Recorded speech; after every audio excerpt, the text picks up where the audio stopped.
ביקורת כל ישראל. מנדל והחפש.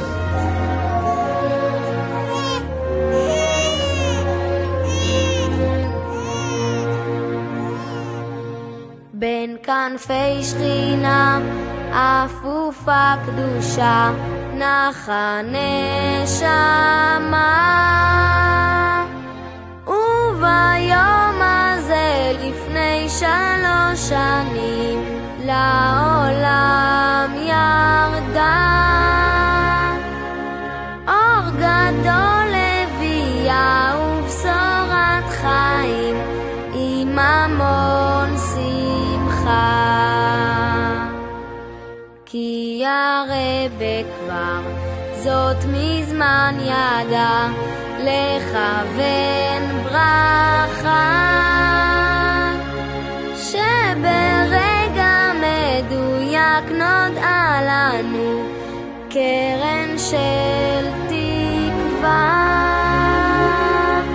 רק ביקשנו $1 והשם הטוב כבר בחר בך. ושנים אסף את כל התפילות ושלח אותך, בשמחה פורצת ובהתרגשות הפכנו משפחה.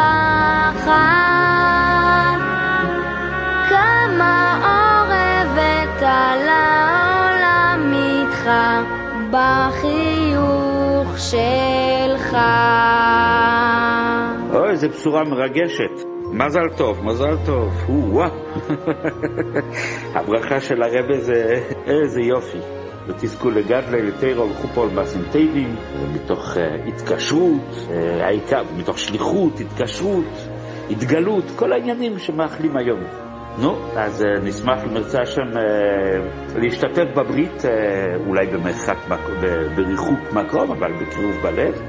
טוב, אז שנשמע בשורות טובות. תודה רבה ממש על הבשורה, וכמובן אל תשכחו להודות לרב עוד הפעם על זה. מנדל המתוק, ילד של שליחות, חוסיד מקושר,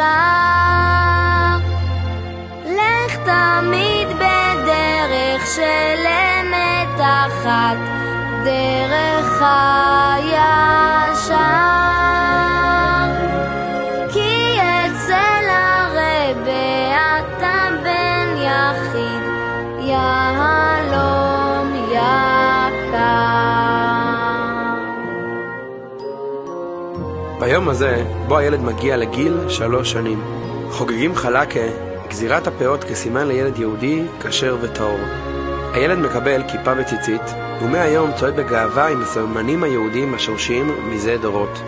ביום קדוש זה נהוג שהילד לא יביט בחיות שאינם טהורות, ונכנס לחיידר.